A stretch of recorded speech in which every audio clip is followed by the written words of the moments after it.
नमस्कार, भारत एक्सप्रेस देख रहे हैं आप और मैं हूं आपके साथ हरिशंकर कुमार। ये त्योहार का सीजन चल रहा है। नवरात्रि, दीपावली, धनतेरस, भैया दूज, बहुत सारे त्योहार एक के बाद एक हैं। स्वाभाविक तौर पे खरीदारी के लिए तो आप तैयार ही होंगे और खरीदारी कर भी रहे होंगे, क्योंकि ये सीजन सबसे ज्यादा एक तो शादी जब होती है उसके लिए खरीदारी होती है और दूसरा त्योहार के सीजन। लेकिन इस समय बहुत ज्यादा कंफ्यूजन है खास तौर से मार्केट को लेकर के। और उन लोगों के साथ सबसे ज्यादा परेशानी है और वो सोशल मीडिया में लगातार शेयर कर रहे हैं। इसीलिए हम ये प्रोग्राम आपके कहने पर, आपके डिमांड पर ही हम लगातार करते जा रहे हैं। क्योंकि आपका ये कहना है कि हम सोना कैसे खरीदें? क्या भाव इसके कम होंगे या बढ़ेंगे? अभी खरीदें या 2-4 दिन वेट करें? बहुत सारे कन्फ्यूजन है पब्लिक में। और शेयर बाजार स्वाभाविक तौर पे उठापटक अभी चल ही रहा है। तो बहुत सारे लोग इन्वेस्टर भी हैं, तो वो तो वेट भी कर सकते हैं। लेकिन जिनको दीपावली या धनतेरस पर जो सोना खरीदना ही खरीदना है, वो क्या करें? इसी पर चर्चा के लिए हमारे साथ 2 विशेष मेहमान हैं। कुमार अनिकेत हैं, आप कंपनी सेक्रेटरी हैं और शेयर बाजार मामलों के भी और अंतर्राष्ट्रीय मामलों के भी शेयर बाजार पर आप नज़र रखते हैं, इन्वेस्टमेंट को लेकर के भी आप आपका एक्सपर्टीज है। उसके इसके आपके अलावे अनुभव जैन है, आप सराफा कारोबारी हैं, चांदनी चौक में आप कारोबार करते हैं और चांदनी चौक जो है वो गढ़ कहा जाता है सराफा का, मतलब जेवरात को लेकर के। तो इसी पर चर्चा करेंगे। सबसे पहले मेरा सवाल अनिकेत सर से है कि सर, मार्केट में आपके साथ मैंने पहले भी शो किया था, लेकिन लगातार जो है सोशल मीडिया पर लोग कन्फ्यूज़ हो रहे हैं, वो समझ नहीं पा रहे हैं कि कैसे हम मतलब खरीदारी करें इस समय। खास तौर से वो सोना को लेकर के सवाल पूछ रहे हैं और बहुत सारे लोग। हरिशंकर जी देखो, एक तो हमारे यहाँ त्योहार की खरीदारी होती है कि धनतेरस के दिन औरतें चाहे 1 ग्राम सोना खरीदेंगी। सोना नहीं खरीदने वाले चांदी का सिक्का खरीदेंगे, बट खरीदेंगे। वो इन्वेस्टमेंट नहीं है, वो रिलीजियस है कि भाई लेना है, जो सामर्थ्य है वो लेना है, कोई भी बर्तन लेना है। तो उनका तो ये है कि उन्हें सोना ही खरीदना होगा। या वो क्या कर सकते हैं, आजकल बहुत सारे ऐप हैं जो ऑनलाइन ऑर्डर करने पे सोना पहुंचा देते हैं। बट उसमें औरतों को ये इशू रहता है कि भैया दुकान से हमने लिया, तो हम धनतेरस के दिन जो टाइम अलाउड है, जो समय है धनतेरस का, उस समय में ले रहे हैं। ऑनलाइन में तो आपको 1-2 दिन पहले करना पड़ेगा, तो धनतेरस का तो होगा नहीं। और जो इन्वेस्टर लोग हैं, इन्वेस्टर लोगों के पास क्या है कि उनके लिए धनतेरस पे हमेशा जो सोने के भाव होते हैं ज़्यादा होते हैं, तो धनतेरस के बाद जो है तुरंत थोड़ा-सा गिरेगा। तो उनके लिए ज़्यादा बेटर है कि वो इंतज़ार करके सर, आप माइक के करीब थोड़ा आइए प्लीज़। आप माइक से आप दूर हैं। हाँ जी। हाँ, जी। तो इन्वेस्टर लोग के लिए क्या है कि उनके लिए धनतेरस के बाद लेना ठीक है।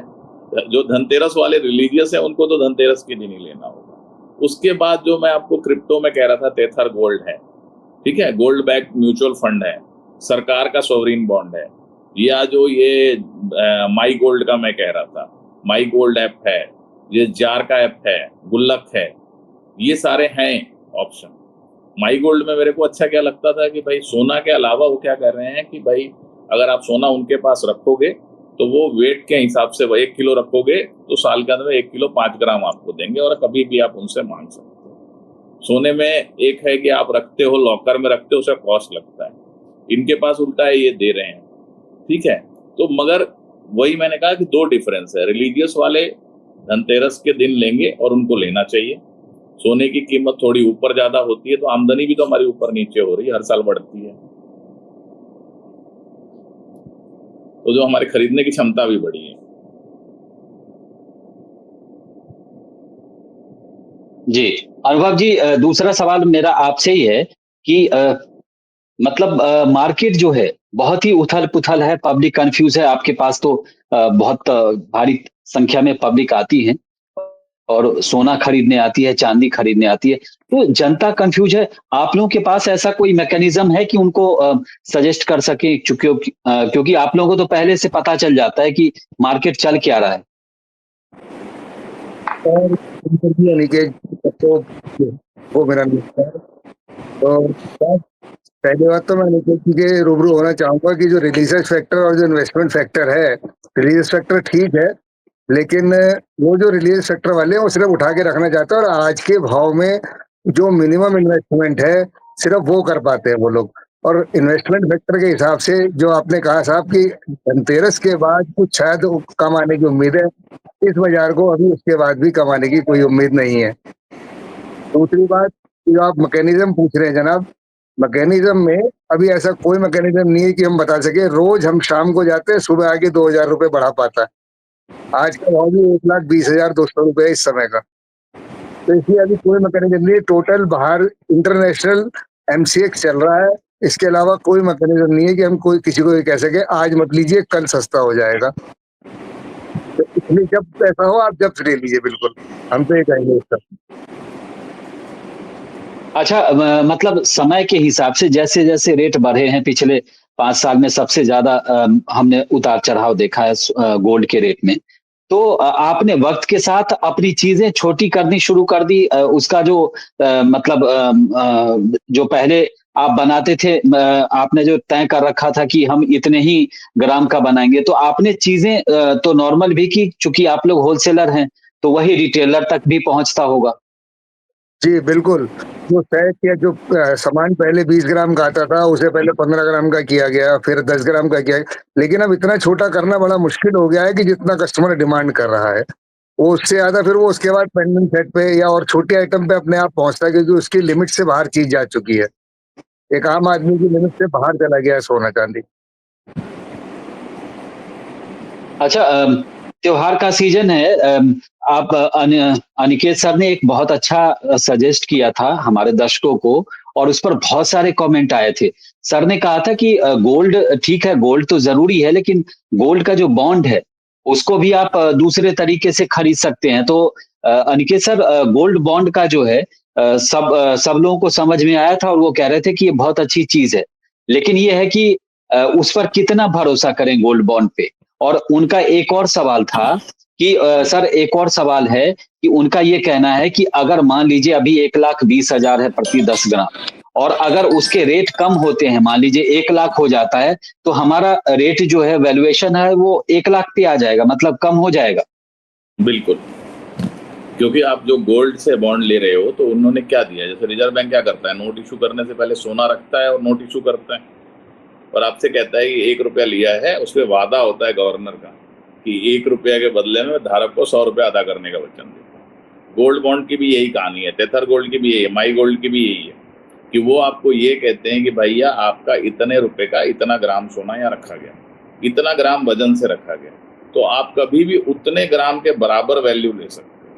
अगर सोने की कीमत गिरेगी तो आपकी चीज के भाव गिरेंगे। ये शेयर खरीदने जैसा है, शेयर का भाव ऊपर जा रहा है, नीचे जा रहा है, ठीक है, तो फिक्स नहीं है, उसमें नीचे भी आएगा। अगर सोने का भाव गिरेगा तो गिरेगा, बढ़ेगा तो बढ़ेगा। टेथर गोल्ड का भी यही कहानी है। टेथर गोल्ड क्या कर रहे हैं कि रिजर्व बैंक की तरह वो क्या कर रहे हैं, स्विस बैंक में सोना रखते हैं और उस सोने का अगेंस्ट टेथर बॉन्ड इशू करते हैं।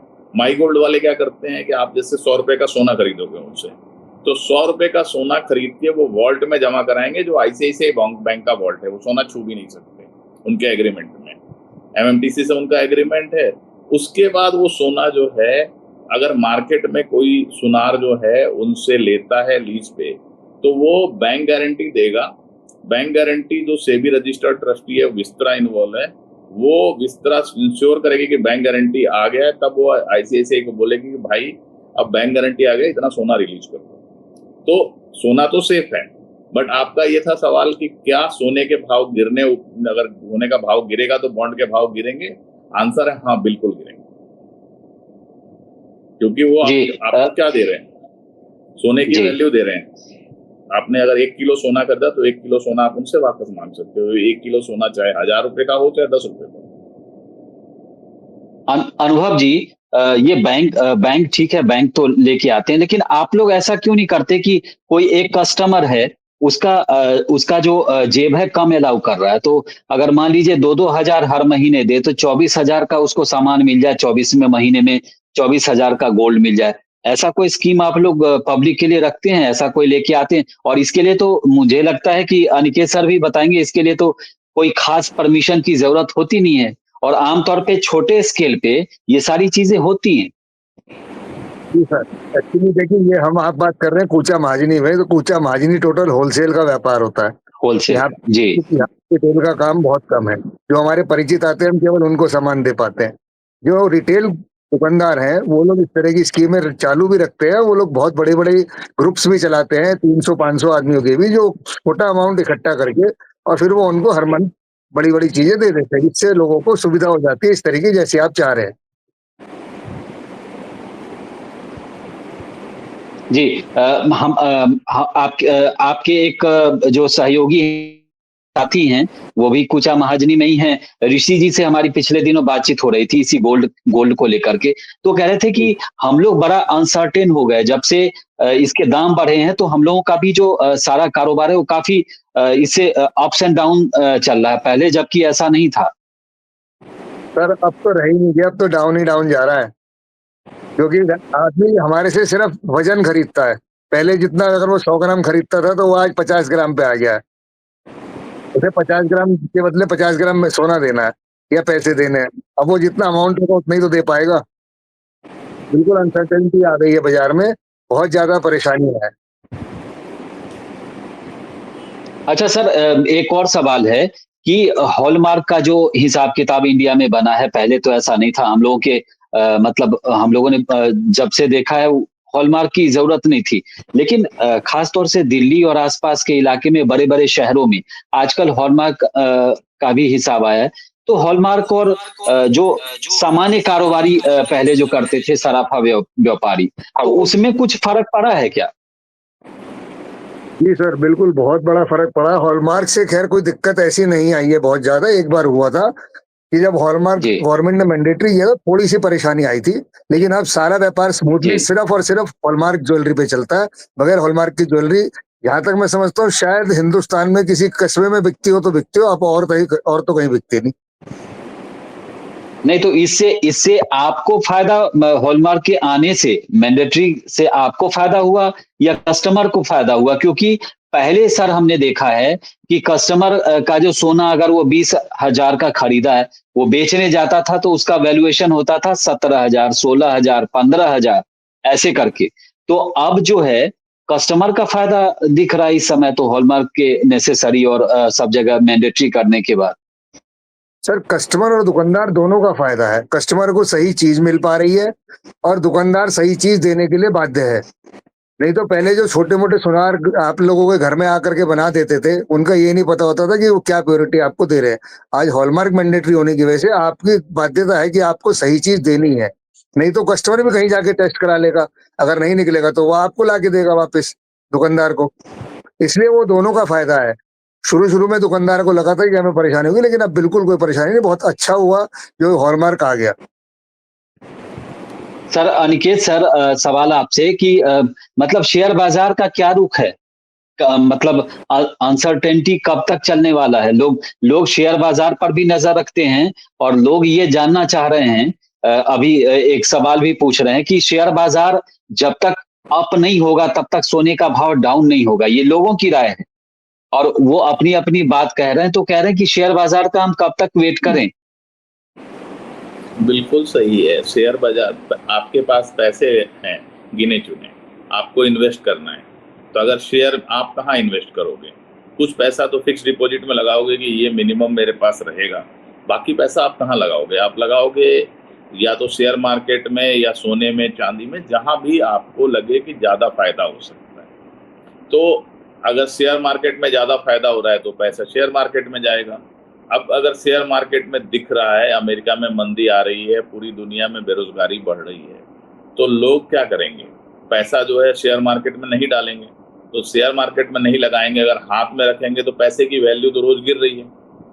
पैसे का भाव तो गिर रहा है ना, तो वो क्या करेंगे? जी। उस पैसे को या तो एफडी में रखें, फिक्स्ड डिपॉज़िट से डिप्रिसिएशन ज़्यादा है हमारा जो इन्फ्लेशन है, तो फिक्स्ड डिपॉज़िट में भी पैसा घट ही रहा है, तो वो पैसा कहाँ लगाएँगे? सोने में लगाएँगे, चाँदी में लगाएँगे या और कमोडिटी में लगाएँगे, ठीक है? तो सोना, चाँदी इस सब के भाव बढ़ते हैं जब शेयर मार्केट गिरता है। बट उल्टा है कि एक बार भाव चढ़ गया सोने और चाँदी का, तो जब शेयर मार्केट में लोग इन्वेस्ट करने जाते हैं, तो जो सोना चाँदी का भाव है कोई बहुत ज़्यादा जो है गिरता नहीं है, जो चढ़ गया सो चढ़ा रहता है।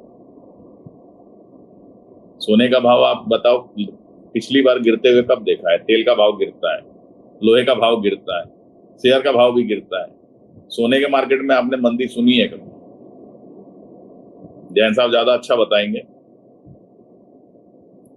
मैं वही सवाल कर रहा था कि अनुभव जैन साहब, अब तो ये सीधा सीधा कह रहे हैं और ये मतलब इनके बारे में आपको बताया भी था कि आप विदेश के शेयर बाजार और अमेरिका की चीजों पर भी लगातार नजर रखते हैं और एक्सपर्टीज है इनकी। तो ये तो सीधे सीधे कह रहे हैं कि सोने का दाम कम नहीं होगा, जो है उससे बढ़ेगा या उतना ही रहेगा, लेकिन कम तो नहीं होने वाला। आप क्या बिल्कुल कहते हैं? सर, मैं अनिकेत जी से सहमत हूँ। सोने के बाजार में कभी मंदी नहीं देखी। अगर थोड़ा सा कम होता भी है तो वो वापिस अपने रेट पे पहुंच जाता है और हमेशा बढ़ता ही रहा है। शेयर बाजार में मंदी आती है, हर चीज में, कॉपर में और तेल में, सब में मंदी आती है, लेकिन सोने का भाव कभी मंदा नहीं हुआ। इसलिए हम तो सबसे ये कहेंगे कि सोने में इन्वेस्ट जरूर करें, जितना हो सकता है सोने में जरूर इन्वेस्ट करें। अच्छा सर, कई बार होता है कि सोने का सिक्का धनतेरस पर खरीदने गए और पैसा उतना जेब पॉकेट अलाउ नहीं कर रहा, तो चांदी का ले आए, तो क्या चांदी ठीक है ऑप्शन? जैन साहब, आप सजेस्ट करते हैं लोगों को जो चांदी खरीदने जा रहे हैं? खरीदेंगे चांदी पक्का, ये तो तय है? चांदी इस समय ज्यादा बेस्ट ऑप्शन है। चांदी कम पैसे में अच्छा। आपकी जेब के हिसाब से आ भी जाएगी, और उम्मीद ये है कि चांदी सोने से ज्यादा बढ़त होगी। अच्छा, जी तो मतलब जो बाजार जा रहे हैं वो मायूस ना हो, सोने की जगह चांदी भी अगर मिलता है तो खरीद लें। कम से बिल्कुल कम एक बिल्कुल। सिक्का तो आ ही जाएगा, अगर बहुत कम रेंज बजट है तो। नहीं साहब, अगर सोने का बजट लेके जा रहे हैं तो चांदी के तो बहुत सारे सिक्के आ जाएंगे। हाँ, अगर लेकिन बजट बजट तो वैसा लेके जाना पड़ेगा। जी जी। और जी अनिकेत सर, एक चीज और आपसे जानना चाह रहे थे कि अमेरिका के जो अभी हालात हैं, टैरिफ है, बाकी चीजें, ये कुल मिलाकर के मार्केट पर उसी का इम्पैक्ट है। ये तो सबको पता है, लेकिन बिल्कुल है। जी, बिल्कुल है। लेकिन उसके लिए जो शेयर बाजार के भी लोग हैं, जो शेयर बाजार में अपना पैसा लगाते हैं, वो बेसिकली टाइम जानना चाहते हैं कि अमेरिका से बातचीत हो रही है, कई चैनल से बातचीत हो रही है और भारत सरकार रेडी है आगे बढ़ने को। अमेरिका से भी पॉजिटिव खबरें हैं, लेकिन इसमें समय कितना लगेगा? सीधा सीधा सवाल है लोगों का। लोग पूछ रहे हैं हमसे कि कितना टाइम लगेगा सर, ये तो बताइए। ये दिनों का नहीं काम है, ये महीनों और सालों की बात है। अमेरिका की समस्या आप समझें। अमेरिका की समस्या ये है कि आर्टिफिशियल इंटेलिजेंस, रिबोट, ये सब आने से अमेरिका में जो एवरेज, जो नॉन मतलब जो टेक्नोलॉजी में नहीं है, उन सबको रोजगार की दिक्कत है। वहाँ पे अब मजदूर जो है यूनियन बना लेते हैं, तो वो लोग अपना रोबोट पे काम चला लेते हैं। मशीन और टेक्नोलॉजी आगे बढ़ रही है, तो रोजगार कम हुए। और अमेरिका, आज की डेट में अमेरिका की परेशानी ये है कि अमेरिका वर्ल्ड दुनिया का सबसे बड़ा पावर था। आज की डेट में चाइना हो गया है। अमेरिका को मानने में ये हजम नहीं हो रहा। तो वो लगे हुए हैं कि हम चाइना चाइना हमसे बड़ा कैसे हो गया, ये वो। और वो इंडिया पे भी चाइना का, उनको अब भारत से कोई दिक्कत नहीं है। उनको पता है भारत और चीन कभी दोस्त नहीं हो सकते, हमारी दुश्मनी ही रहेगी। उनकी है कि अगर चाइना, पाकिस्तान बगल में बैठा है, और पाकिस्तान का हमेशा ये नेचर रहा है कि भैया जो पैसा देगा, बिकाऊ देश है, जो पैसा देगा उसकी तरफ बैठ जाता है। सऊदी अरब दे रहा था तो सऊदी अरब के साथ है, अमेरिका दे रहा था तो अमेरिका का झंडा बुलंद है, चाइना दे रहा है तो चाइना का झंडा बुलंद है।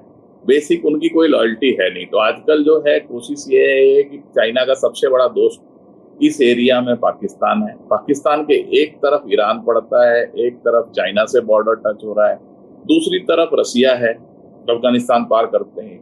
तो एक ये वजह है पाकिस्तान की तरफ थोड़ा झुकने की। दूसरा ये है कि वो हमको ये ले रहे हैं कि भाई ये घर की मुर्गी है, जाएंगे किधर। वो कहावत नहीं कहते हैं घर का गिद्दड़ जाएगा किधर, वो वाली जी। स्थिति कि भाई भारत की मजबूरी है, वो कहीं जा नहीं सकते, हमारे पास ही रहेंगे। हमारी समस्या ये है कि हम पहले वाले नहीं रह गए हैं।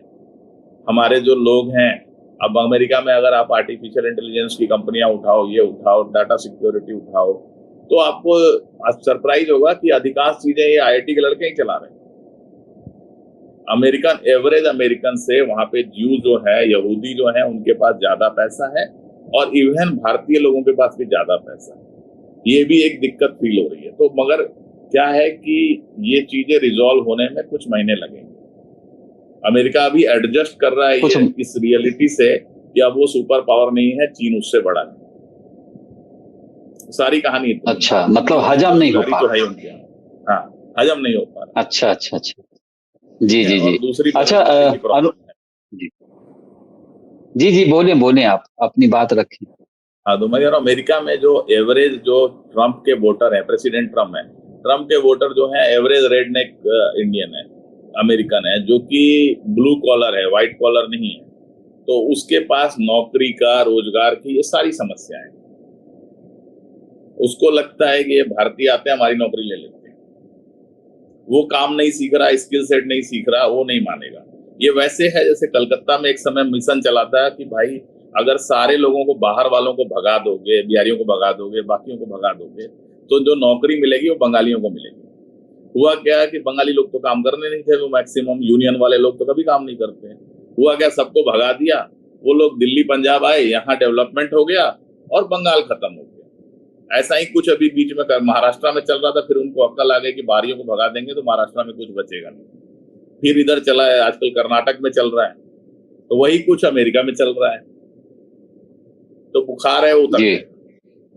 जी, जी, जी। अच्छा अनुभव सर तो मतलब आप कुछ इतने साल के अनुभवी हैं, नाम भी आपका अनुभव है, तो कुछ बताइए दर्शक आपसे बहुत उम्मीद कर रहे हैं कि आप सराफा के बड़े कारोबारी हैं, चांदनी चौक जैसे बड़े जगह पर बैठे हुए हैं, पूरा देश को समझते हैं, जानते हैं, तो कुछ उनको सलाह तो दीजिए।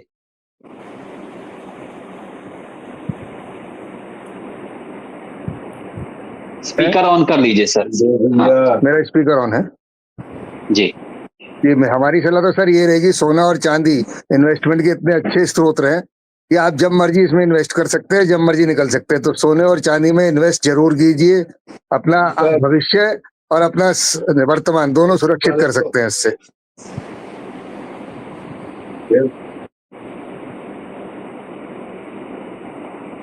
जी, आप फिर से अपनी बात रखेंगे कृपया? आप जी तकनीकी खराबी की वजह से आप हमसे दूर चले गए। जी, बताएं फिर से।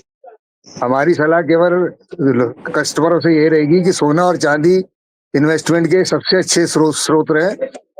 सोने और चांदी में जरूर इन्वेस्ट करें, ये आपके भविष्य और वर्तमान दोनों को सुरक्षित करेंगे।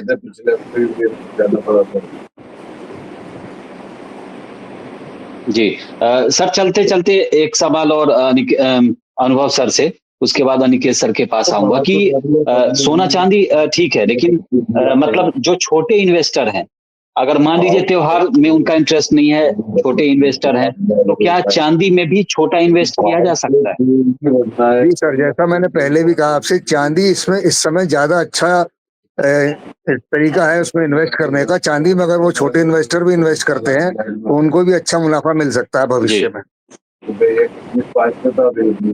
जी, जी, जी। अच्छा अनिकेत सर, एक एक सवाल है कि इन्वेस्टर जो है गोल्ड का उन्होंने बताया, आप भी गोल्ड पर लगातार बता ही रहे हैं। तो मुझे लगता है कि इस समय इन्वेस्टर जो है वो वेट करे या इन्वेस्ट करे, क्योंकि उसके पास 2-2 ऑप्शन है। वो ट्रेडिशनल चीज़ों में नहीं जाएगा। स्वाभाविक तौर पे जो इन्वेस्टर है वो दीपावली और इसमें उस ख़्याल से तो इन्वेस्ट करेगा नहीं। वो तो वक़्त देखेगा, शेयर मार्केट देखेगा, उसके हिसाब से आगे चलेगा। तो उसके लिए ये सही समय लग रहा है? अभी इन्वेस्टर्स के लिए जो सही समय है वो क्या लेने का, सोना चांदी लेने का है, मगर सोने चांदी में भी रिटर्न ना फिक्स डिपॉजिट की तरह है, एक रेट है, एक ग्रोथ रेट है। जो एबनॉर्मल रिटर्न आता है बहुत ज़्यादा, वो कब आता है? जब आप रिस्क उतना लेते हो। तो जो स्टार्टअप के शेयर आ रहे हैं पर्टिकुलर, खास तौर से जो एआई और टेक्नोलॉजी के ये स्टार्टअप, चाहे सिलिकॉन वैली में हो, कैलिफोर्निया में हो, चाहे इंडिया में हो, इनके शेयर में इन्वेस्टमेंट से जो रिटर्न आ सकता है वो मैच कोई नहीं कर सकता। शेयर मार्केट में, सोने में हमेशा बढ़ता है, फिक्स डिपॉजिट फिक्स रहता है, मगर फिर भी शेयर मार्केट में लोग पैसा क्यों लगाते हैं? क्योंकि शेयर मार्केट में जब पैसा आता है तो बहुत ज़्यादा आता है। मैं आपको अपना एग्जाम्पल देता हूँ। मैंने एक कंपनी के बनते समय शेयर लिए थे, $12 के लिए थे। जो भाव है वो $500,000 है, ठीक है, $500,000 $5 लाख, और 18 महीने में। ये आप बताओ कौन सी चीज देती है? ठीक है, अब हम बात करते हैं छोटे इन्वेस्टमेंट की। छोटे इन्वेस्टमेंट में, मैं जैसे कहा, सोना ही लेना है तो इस पे ले रहे हो, आप ले रहे हो अगर इन्वेस्टमेंट के हिसाब से ले रहे हो, जैसे मैंने कहा माई गोल्ड ऐप है, जार ऐप है, गुल्लक है, माई गोल्ड है, आप गूगल प्ले स्टेशन पे जाओ, माई गोल्ड सर्च करो, उसमें आप करोगे तो वो आपको रुपए के हिसाब से 10 रुपए से आपकी इन्वेस्टमेंट शुरू होती है और सोने के भाव से नाप के वो देते हैं। ठीक है, और रिटर्न अच्छा है, मेरा खुद का अपना पड़ा हुआ है उसमें।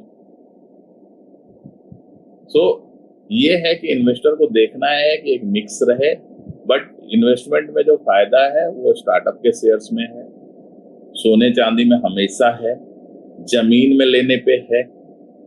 बट जमीन लेने में वंस अगेन आपके पास अंदर की खबर होनी चाहिए कि कौन सी जगह पे रास्ता आने वाला है, कौन सी जगह पे क्या है। और एक अलग समस्या जमीन की है, मेरे ख्याल से सबसे अच्छा तो खेती की जमीन है, क्योंकि आदमी कुछ भी करे, आबादी बढ़ रही है, जमीन सारी डेवलप हो जा रही है, तो खेती की जमीन कम हो रही है, खाने का भाव हर साल बढ़ रहा है। ठीक है, किसान अगर आलू बेचता है तो उसका भाव कम है, मगर उसको प्रोसेस करके बेचता है चिप्स बना के, तो उसका भाव ज्यादा है, 300 रुपए किलो, 400 रुपए किलो, 600 रुपए किलो। वही है खेल, ऐसे कि आप कैसे कर रहे हो इन्वेस्ट करने के लिए। इन्वेस्टर हो आप, उसमें जुड़ो। ठीक है, ऐसे ही किसी ने, कोई मेरा है जो कि वो चलाता है, वो एयरबीएनबी के यूनिक होम्स बनाता है। ठीक है, उसमें वो अच्छा रिटर्न दे रहा है, मतलब 2-3 लोगों ने पैसा लगाया था, उनका पैसा उसने 2 साल में बराबर कर दिया था। प्रॉमिस 15-20% ही रिटर्न किया था। तो ये है कि भाई इन्वेस्टर लोगों को ये देखना है कि क्या क्या ऑप्शन है। ठीक है, ऑप्शन बहुत सारे हैं। रिलीजियस रीजन से लेना है, औरतों को सोना चाहिए, कि औरतों को आप समझा नहीं सकते, उन्हें चाहिए तो चाहिए, उसका लॉजिक से कोई रिलेशन नहीं है। मगर प्रॉपर इन्वेस्टमेंट करना है तो फिर तो बहुत सारे ऑप्शन, पूरी दुनिया पड़ी। जी सर, आपसे बातचीत करके बहुत अच्छा लगा, और हमारे जो बहुत सारे दर्शक हैं उनके सवाल का भी आपने बहुत अच्छा जवाब दिया, और मुझे लगता है कि उनकी समस्या शायद खत्म तो नहीं होगी, लेकिन कुछ ना कुछ तो कम जरूर हुई होगी, क्योंकि आप दोनों ने, आपने, अनुभव जैन साहब और कुमार अनिकेत सर ने बहुत ही अच्छा जवाब दिया। हमारे साथ जुड़ने के लिए कृष्ण कुमार जी, आपका बहुत बहुत धन्यवाद। इस बुलेटिन में फिलहाल इतना ही। देश और दुनिया की ताजा तरीन खबरों के लिए देखते रहिए भारत एक्सप्रेस डिजिटल। नमस्कार।